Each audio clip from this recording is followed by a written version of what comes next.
बात करते हैं हम लोग भारत आकार और स्थिति। भारत जो नाम से ही लगता है, भारत न केवल आज बना है बल्कि यह विश्व की जितने भी प्राचीनतम संस्कृति है उन सब में से एक है।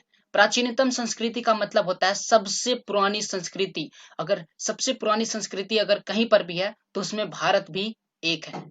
भारत पिछले 5 दशकों में, एक दशक में 10 वर्ष का समय होता है, तो इस आधार पर 5 दशक में 50 वर्ष का समय हो गया। यानी पिछले 5 दशकों में भारत ने सामाजिक आर्थिक रूप से बहुमुखी उन्नति की है। इसका अर्थ क्या हुआ? इसका अर्थ यह हुआ कि भारत बहुत सारे क्षेत्र में, जैसे कि कृषि के क्षेत्र में और उद्योग के क्षेत्र में, फिर तकनीक के क्षेत्र में, और कह सकते हैं इन सभी क्षेत्रों में सर्वांगीण आर्थिक विकास किए हैं। और यह आर्थिक विकास बहुत ही अद्भुत प्रगति हुई है। इन सभी क्षेत्रों में बहुत ही अद्भुत प्रगति हुई है। भारत का जो विश्व इतिहास है, यानी कि भारत विश्व में कहां पर है और विश्व में जितनी भी घटनाएं हुई है उन सब में, यानी कि भारत का विश्व इतिहास भी बहुत ही, यानी कि विश्व के इतिहास में बहुत ही महत्वपूर्ण योगदान है। यानी कि अगर आप भारत के इतिहास को समझेंगे तो वह भी एक महत्वपूर्ण है। भारत ने विश्व में बहुत ही ज्यादा महत्वपूर्ण योगदान दिया है। तो अगर आप विश्व इतिहास का अध्ययन करेंगे तो उसमें भी भारत के विषय में आपको समझना जरूरी होगा। और इन सब चीज के लिए आपको सबसे पहला बात है कि भारत का भूगोल जानना बहुत ही ज्यादा जरूरी है। तो आइए हम लोग समझते हैं। सबसे पहला बात है कि भारत के भूगोल में क्या क्या चीजें पढ़ना होता है, यानी कि भारत के विषय में क्या क्या चीज समझे। यह प्रश्न आपके मन में सवाल आता है, तो इसको हम बिल्कुल एक चार्ट में लिखते हैं। जैसे आपको पढ़ना है भारत की स्थिति क्या है, दूसरे पॉइंट में हम लोग पढ़ेंगे भारत का आकार क्या है, और फिर हम लोग भारत और पड़ोसी देश के विषय में समझेंगे, और अंत में भारत तथा विश्व यानी भारत की तुलना हम लोग विश्व के साथ करेंगे। इन सभी चीजों को मानचित्र के माध्यम से हम आपको समझाएंगे। तो आइए सबसे पहले मानचित्र पर नजर डालते हैं और उसके बाद हम एक एक बात को लिख भी दिए हैं, उस चीज को समझेंगे। यह एक विश्व का रूपरेखा है और इसको हम लोग पृथ्वी मान लेते हैं, यानी कि यह पृथ्वी का रूपरेखा है यह पूरा, और इसमें विश्व के विभिन्न महादेशों को दर्शाया गया है, जिसमें से आप देख सकते हैं यह एशिया महादेश है, यूरोप, फिर उत्तर अमेरिका, और इस प्रकार से दक्षिण अमेरिका, अफ्रीका, ऑस्ट्रेलिया, और यहाँ पर आपका है अंटार्कटिका। और यह पूरा विश्व के मानचित्र पर दर्शाया गया है। अगर विश्व को देखें, अगर इस पृथ्वी को अगर गोला मान लिया जाए तो हमारा जो भारत है वह यहाँ पर, हमारा प्यारा भारत स्थित है यहाँ पर, और यह एशिया महादेश में है जैसा कि आपको दिख रहा है। और यह एशिया महादेश, यह जो पृथ्वी है, यानी कि पृथ्वी को अगर गोला माना जाए तो इस गोले के ऊपरी भाग में स्थित है। और किसी भी नक्शे में ऊपर की ओर जो कौन सी दिशा होती है, उत्तर दिशा होती है। तो इस आधार पर हमारा जो पृथ्वी है, यानी कि हमारा जो भारत है पृथ्वी के उत्तरी गोलार्ध में स्थित है। तो ये आपको क्लियर हो गया कि पृथ्वी यानी कि भारत पृथ्वी के उत्तरी गोलार्ध में किस प्रकार से है। अब हम लोग समझते हैं देशांतर और अक्षांशीय विस्तार। अक्षांश और देशांतर क्या होता है? यह एक प्रकार का मानक रेखा है, काल्पनिक रेखा है जो पृथ्वी पर खींची गई है। आपको पृथ्वी पर कहीं नजर नहीं आएगी, लेकिन ये खींची गई है, पृथ्वी पर नहीं खींची गई, यानी कि पृथ्वी के मॉडल पर खींचा गया है, और इसको दर्शाने के लिए कि आपकी स्थिति कहाँ है। तो इस आधार पर अगर देखा जाए तो भारत का अगर हम लोग उत्तरी अक्षांश यानी कि अक्षांशीय विस्तार देखें, उत्तरी अक्षांश हम लोग क्यों बोलते हैं? क्योंकि उत्तरी गोलार्ध में है इसलिए उत्तरी अक्षांश, और अगर दक्षिणी गोलार्ध में होता है तो हम लोग क्या बोलते हैं? दक्षिणी अक्षांश बोलते हैं। तो अगर आप अक्षांशीय विस्तार में चलिएगा और अगर आप देशांतरीय विस्तार में चलिएगा तो भारत की स्थिति कहां पर है, आइए हम इसको लिख करके बताते हैं, तो आपको मानचित्र में लेकर आएंगे। तो अगर देखा जाए भारत एक विशाल देश है, भारत बहुत ही बड़ा देश है, आपको पता ही है, और यह उत्तरी गोलार्ध में स्थित है, हम अभी आपको बता चुके हैं। भारत का मुख्य भूभाग, इसको याद करना, थोड़ा समझने की जरूरी है, क्या है कि 8 डिग्री 4 मिनट उत्तर से 37 डिग्री 6 मिनट उत्तर अक्षांश में स्थित है, तथा 68 डिग्री 7 मिनट पूर्व से 97 डिग्री 25 मिनट पूर्व देशांतर तक फैला हुआ भारत का विस्तार है। आइए इस चीज को हम मानचित्र में आपको समझाते हैं।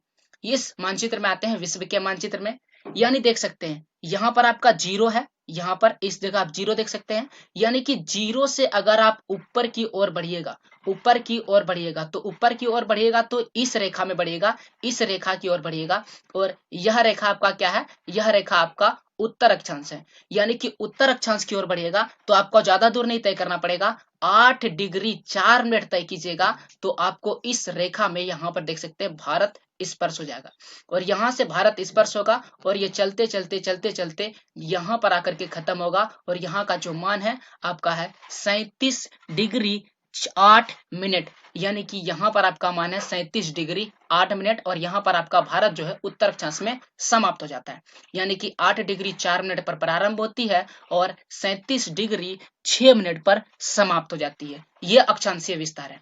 और उसी प्रकार से अगर आप पूर्वी देशांतर में चलते हैं, यानी कि देशांतर रेखा की ओर चलते हैं, तो यहाँ पर आपका इस ओर से हम लोग आएंगे पूर्वी देशांतर में, और जब हम लोग इस ओर से चलेंगे, सॉरी, हम लोग इस ओर से चलेंगे पश्चिम से पूरब की ओर, यानी कि पूरब की ओर चलेंगे, तो यहाँ पर भारत प्रारंभ होता है, और यहाँ पर जो इसका मान है वह है 68 डिग्री 7 मिनट, 68 डिग्री 7 मिनट, और यहाँ से चलना प्रारंभ कीजिएगा, और जब आप यहाँ पर आइएगा तो यहाँ पर हो जाएगा 97 डिग्री 25 मिनट, और यहाँ पर आपका भारत क्या हो जाएगा, समाप्त हो जाएगा। यही है आपका अक्षांश और देशांतरीय विस्तार। हम इसको आपको भारत के एक बड़े मानचित्र में दिखा देते हैं किस प्रकार से यह है। आइए हम इसको देखते हैं और समझते हैं एक भारत के बड़े मानचित्र में। यह भारत का बड़ा मानचित्र है। हम आपको यही बता रहे थे कि आप जैसे ही यहाँ पर 8 डिग्री 4 मिनट पर आइएगा तो यहाँ से आपका भारत प्रारंभ होता है विश्व में, और यहाँ 37 डिग्री 6 मिनट पे जाकर के समाप्त हो जाता है। उसी प्रकार से अगर आप देशांतर में आइएगा तो 68 डिग्री 60 मिनट में प्रारंभ होता है, और ये 97 डिग्री 25 मिनट पे जाकर के खत्म हो जाता है। अगर इसकी दूरी देखा जाए तो देशांतर का दूरी जो है, यानी कि कुल दूरी, आप अगर देशांतर में चलिएगा तो 2933 किलोमीटर, यानी कि 2933 किलोमीटर है, और अगर आप अक्षांश में चलिएगा तो इसकी दूरी है 3214, यानी कि 3214 किलोमीटर की दूरी आपको तय करना पड़ेगा। तो यह था आपका मुख्य रूप से अक्षांश और देशांतरीय विस्तार। आगे और भी पढ़ते हैं इनके विषय में, स्थिति के विषय में थोड़ी सी और जानकारी ले लेते हैं। तो यहाँ पर बोला जाता है कि भारत में कर्क रेखा गुजरती है, और कर्क रेखा 23 डिग्री 30 मिनट, और इसको हम लोग 23.5 भी बोलते हैं, उत्तर से देश को लगभग दो बराबर भाग में बांट देती है, यानी कि दो बराबर भाग में कर्क रेखा बांट देती है। आइए हम इस चीज को आपको मानचित्र में दिखाते हैं, यह कहाँ पर है। तो देख सकते हैं कि यह भारत का मानचित्र है, और इस भारत के मानचित्र में यह जो रेखा आपको दिख रहा है, यह रेखा क्या है, हम रेखा के ऊपर से ड्रॉ कर रहे हैं ताकि आपको रेखा नजर आए। यह जो रेखा है यह कर्क रेखा है, और यह कर्क रेखा क्या करता है, भारत को दो बराबर भागों में बांट देता है, एक भाग ऊपर की ओर और एक भाग नीचे की ओर बच जाता है। तो इस प्रकार से कर्क रेखा भारत को दो बराबर भागों में बांट देती है। आइए इस चीज का और भी अध्ययन करते हैं बेहतर तरीके से। अब और भी बातें क्या कहती है, कहा जाता है कि मुख्य भूभाग के दक्षिण पूर्व में, यानी कि दक्षिण पूर्व में अगर आप चलिएगा तो अंडमान और निकोबार द्वीप समूह मिलेगा भारत के पास, और यह जो द्वीप समूह है यह बंगाल की खाड़ी में स्थित है। वैसे ही अगर आप दक्षिण पश्चिम की ओर चलिएगा, दक्षिण और पश्चिम की दिशा में चलिएगा, तो आपको कौन सा द्वीप मिलेगा, लक्षद्वीप मिलेगा, और यह लक्षद्वीप आपको अरब सागर में मिलेगा। अरब सागर आप लोग जानते ही हैं, तो अरब सागर में मिलेगा। आइए आपको इस चीज को मानचित्र में दिखा देते हैं, हम कहां पर इस चीज को बता रहे हैं, बात कर रहे हैं। तो यह भारत का मानचित्र है।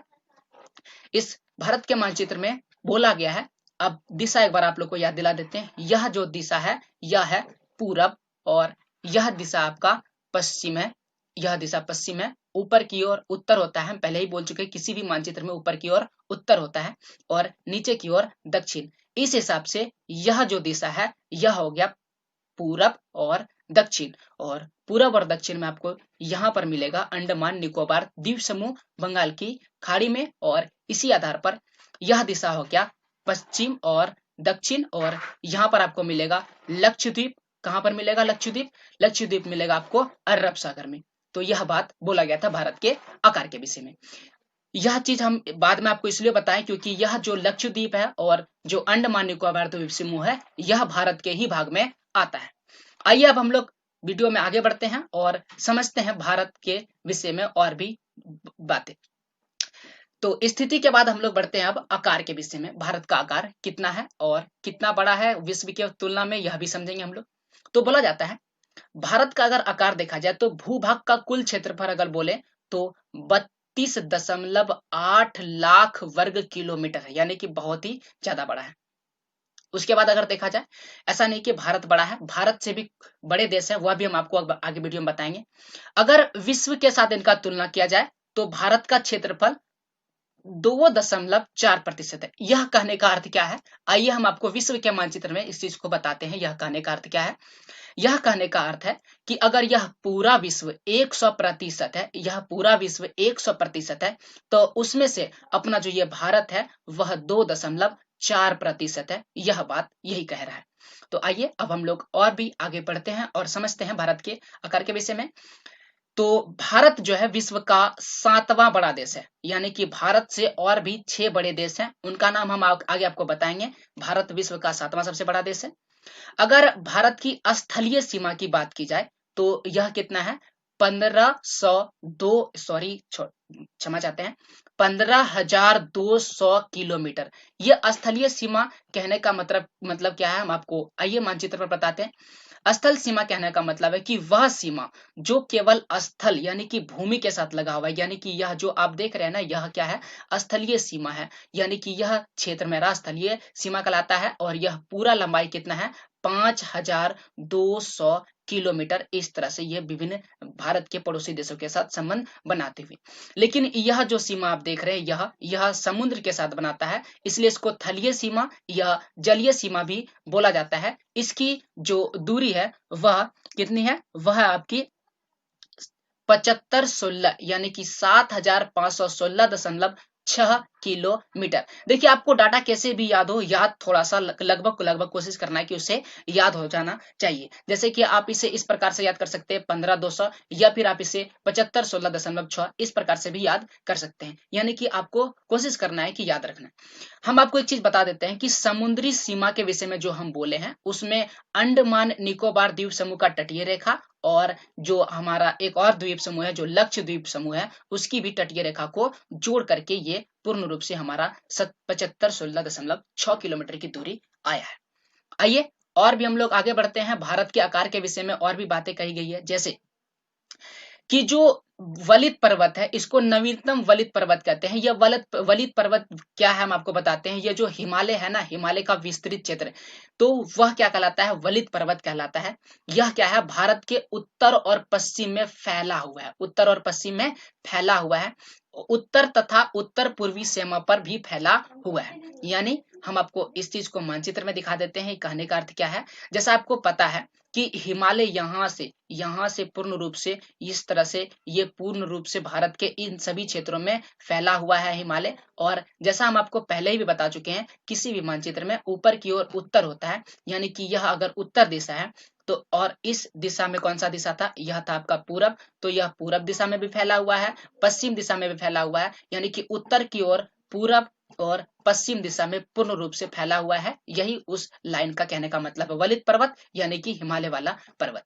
आइए आगे, भारत जो है ना, भारत 22 डिग्री, यह डिग्री आपको याद रखना बहुत ज्यादा जरूरी है कि 22 डिग्री उत्तरी अक्षांश से हिंद महासागर की ओर सकरा होता गया है। किसकी ओर, हिंद महासागर की ओर। आपको पता है हिंद महासागर भारत के दक्षिण ओर है, और इस हिसाब से यहाँ कहने का अर्थ यह है कि यह देख सकते हैं भारत के मानचित्र पर अगर आप गौर करें तो यहाँ पर यह जो लाइन है लगभग सीधा है, परंतु अगर आप इस लाइन पर गौर करें तो यह बिल्कुल ही टेढ़ा होता हुआ चला गया है। तो इस आधार पर बोला गया है कि भारत जो है 22 डिग्री से क्या होता चला गया है, बिल्कुल वह सकरा होता चला गया है। और इस आधार पर जो भारत है ना, वह नीचे की ओर त्रिकोणीय नजर आता है। आइए आगे भारत के आकार के विषय में और भी बातें करते हैं, जैसे कि भारत 82 डिग्री 30 मिनट पूर्व देशांतर रेखा को भारत की मानक यमुनोत्तर माना गया है, जो कि उत्तर प्रदेश भारत के एक राज्य का नाम है जिसकी राजधानी लखनऊ है। उत्तर प्रदेश में मिर्जापुर से गुजरती है। यह मानक यमुनोत्तर क्या है? जैसा कि आपको पता है कि भारत, जैसे हम यहाँ पर आपको दिखा देते हैं, भारत के अगर आपको देशांतरीय विस्तार देखें तो इसमें बहुत ज्यादा दूरी है, और इस दूरी के कारण पूर्व, यह दिशा पूर्व है, पूर्व में अरुणाचल प्रदेश में पहले सूर्योदय होता है, जबकि यहाँ पर पश्चिम में गुजरात में पीछे सूर्योदय होता है, जिसके कारण यहाँ पर समय में बहुत ज्यादा अंतर है, 2 घंटे का अंतर है। और इस 2 घंटे के अंतर को समाप्त करने के लिए भारत में एक बीचों बीच एक रेखा खींची गई है, जिस रेखा को हम लोग मानक यमुनोत्तर बोलते हैं, और यह रेखा का मान है 82.5 डिग्री, यानी 82 डिग्री 30 मिनट, जो भारत के उत्तर प्रदेश के मिर्जापुर से होकर के गुजरती है। यह इस लाइन का कहने का मतलब था। आइए आगे बढ़ते हैं और समझते हैं और भी बातें, जैसे कि भारत श्रीलंका के बीच छोटे छोटे समुद्री रास्ता को पाक जल संधि कहते हैं। यह महत्वपूर्ण बात है कि पाक जल संधि है। पाक शब्द से लोग पाकिस्तान, बहुत सारे बच्चे पाकिस्तान को टारगेट कर लेते हैं, लेकिन वह नहीं है, पाकिस्तान नहीं है।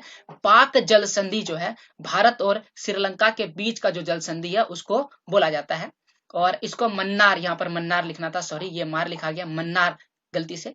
तो ये मन्नार की खाड़ी भी स्थित है, तथा उसे मन्नार की खाड़ी स्थित है कहाँ पर? श्रीलंका के बीच में, भारत और श्रीलंका के बीच में कौन कौन सी चीज स्थित है फिर से बता देते हैं, पाक जल संधि और मन्नार की खाड़ी। ठीक है, आगे बढ़ते हैं। मालद्वीप एक देश का नाम है, और लक्षद्वीप जो है ना वह क्या है? लक्षद्वीप समूह के दक्षिण में स्थित है। लक्षद्वीप समूह के दक्षिण में स्थित है लक्षद्वीप के। आइए इस चीज को हम मानचित्र में बताते हैं आपको। भारत के मानचित्र यह है, और इस भारत के मानचित्र में देख सकते हैं यह आपका क्या है? लक्षद्वीप है। और लक्षद्वीप के दक्षिण में अगर आप आते हैं तो भारत का एक और पड़ोसी देश मिलेगा, और उसको बोलते हैं मालद्वीप। भारत का एक पड़ोसी देश यहाँ पर श्रीलंका तो है ही, लेकिन यहाँ पर दक्षिण में एक और पड़ोसी देश है, वह है मालद्वीप। यानी कि भारत के दक्षिण में 2 पड़ोसी देश है, श्रीलंका और मालद्वीप। तो यह था भारत के आकार के विषय में। आइए अब हम लोग भारत के पड़ोसी देशों को समझते हैं। तो भारत के पड़ोसी देश को विषय में अगर देखा जाए तो भारत के उत्तर में आपका देख सकते हैं यहाँ पर चीन है। यह चीन एक पड़ोसी देश है। उसके अलावे नेपाल, नेपाल हमारा पड़ोसी देश है भारत का। उस प्रकार से भूटान, भूटान भी हमारा पड़ोसी देश है। भूटान के बाद अगर आप इस ओर आते हैं तो यहाँ पर आपको म्यांमार, और फिर आपको बांग्लादेश मिलेगा। और इस ओर अगर आप आते हैं, यह दिशा आपका हो जाएगा पश्चिम, पश्चिम दिशा हो जाएगा। पश्चिम दिशा में पाकिस्तान, और आपका यहाँ पर अफगानिस्तान है। अफगानिस्तान हमारे भारत को हल्का सा स्पर्श करता है, तो यह आपके ऊपरी भाग में हो गया। अगर आप नीचे आते हैं दक्षिणी दिशा में, तो नीचे आपका हो जाएगा, यहाँ पर आपको जैसे बोल चुके हैं कि 2 पड़ोसी देश है, श्रीलंका और यहाँ पर मालद्वीप भी हमारा एक पड़ोसी देश है। तो इस प्रकार से भारत के कुल पड़ोसी देश की जैसे कि काउंट किया जाए तो 1 मालद्वीप दक्षिण दिशा में, दक्षिण दिशा में। उसी प्रकार से श्रीलंका दूसरा हो जाएगा दक्षिण दिशा में, और इस ओर आइएगा तो म्यांमार हो जाएगा तीसरा, जो आपका पूर्व दिशा में है, और बांग्लादेश भी पूर्व दिशा में है चौथा। उसके बाद भूटान आपका उत्तर दिशा में आता है जो 5वां है। उसके बाद चीन आपका 6ठा है जो उत्तर दिशा में आता है। नेपाल आपका 7वां है जो उत्तर दिशा में आता है, और अफगानिस्तान और पाकिस्तान 9वां है, और 8वां और 9वां है जो आपका पूर्व दिशा में आता है। इस प्रकार से दिशा को हम लोग पूरब और उत्तर भी बोल सकते हैं। उत्तर पूरब, उत्तर पूरब दिशा में कौन कौन सा आएगा? यह पाकिस्तान और अफगानिस्तान आएगा। उसी प्रकार से अगर हम बोले दक्षिण और पूरब, दक्षिण और पूरब दिशा में बोले तो वह कौन कौन से देश आएगा? पाकिस्तान और माफ कीजिएगा म्यांमार और बांग्लादेश आएगा।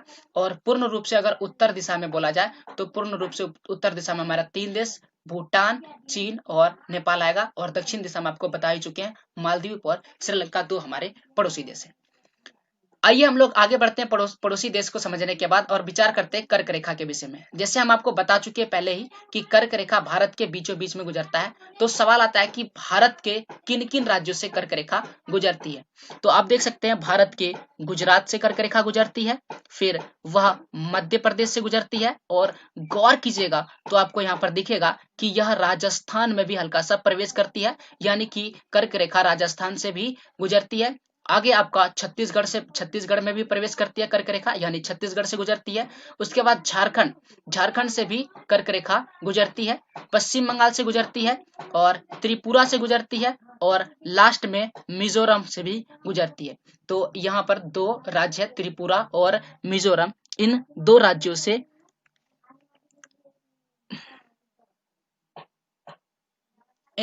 से कर्क रेखा भारत से होकर के गुजरती है। तो यह था भारत के विषय में। अब और भी कुछ बातें हैं भारत के राज्यों के विषय में, एक दो बातें हम आपको बता देते हैं।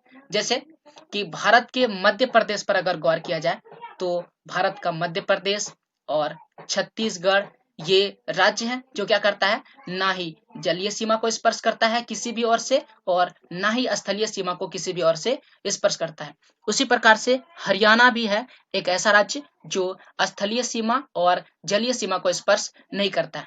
आप इस वीडियो को पॉज करके अभी देख सकते हैं राज्यों के विषय में, क्योंकि अलग अलग राज्यों के विषय में बताते बताते वीडियो बहुत ही ज्यादा लंबा हो जाएगा। कुछ बातें हम आपको बता दिए, जैसे कि भारत का यह जो राज्य है गुजरात, यह सबसे लंबी तटीय रेखा वाला समुद्र के साथ रेखा, यानी कि समुद्र के साथ जो सबसे ज्यादा संपर्क बनाता है वह है गुजरात। यह भी हम आपको बता दिए। आइए अब हम लोग भारत के विषय में और भी जानकारी प्राप्त करें।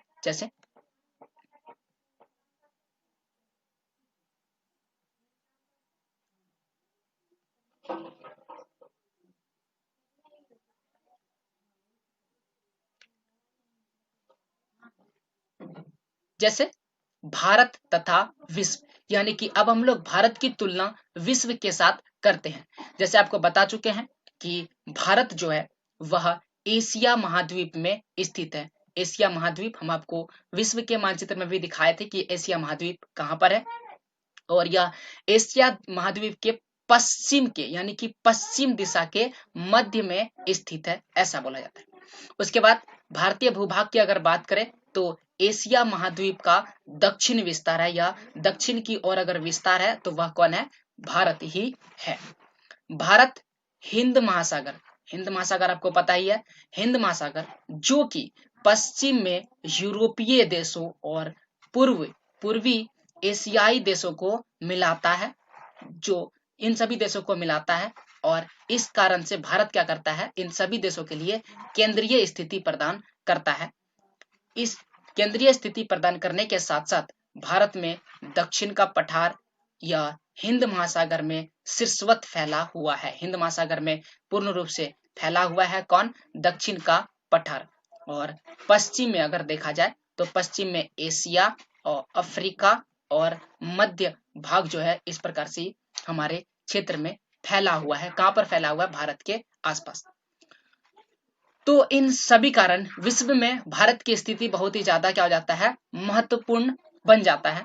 जैसे हम आपको भारत के विषय में और भी चीज बताते हैं। यूरोप के देशों के साथ साथ अगर पूर्वी एशियाई देशों से भी पूर्वी तट के माध्यम से निकटतम संबंध बनाए हुए हैं। इन सबको हम मानचित्र में आपको बताएंगे, बिल्कुल एक एक बात को ध्यान से सुनिए और मानचित्र में आप समझिएगा। इन सब चीज को बनाए हुए रखा, और इसी कारण से जो है ना हिंद महासागर में किसी भी देश की तटीय रेखा जो है ना भारत जैसी नहीं है। इन सब चीज के साथ ही भारत की ऐसी स्थिति है जो किसी भी देश का नहीं है, भारत का ही सिर्फ है।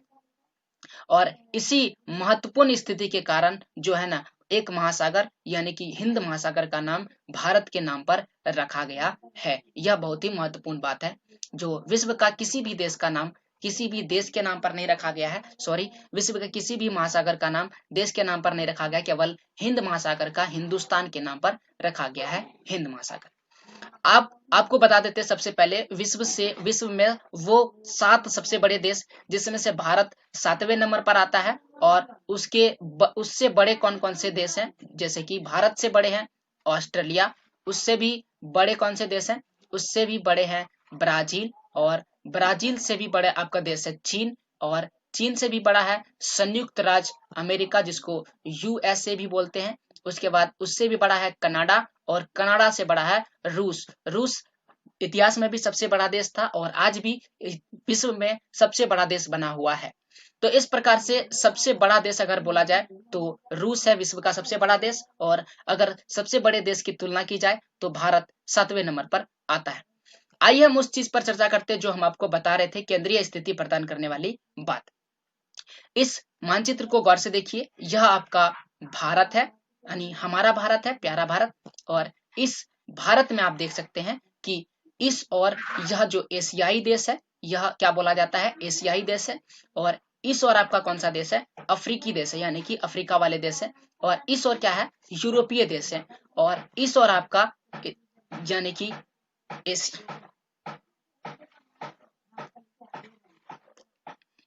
और इस और आपका एशियाई देश है। और नीचे की ओर ऑस्ट्रेलिया, इंडोनेशिया, ये सारे देश हैं।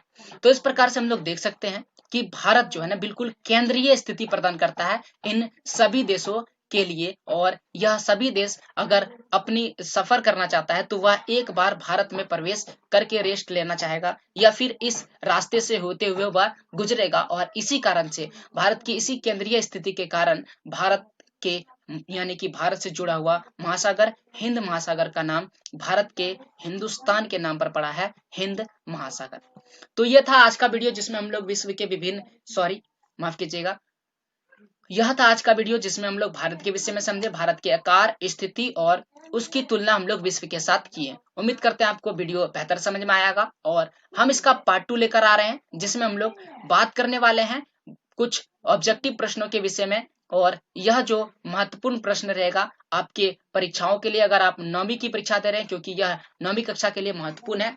तो उम्मीद करते हैं वीडियो पसंद आया होगा। अगर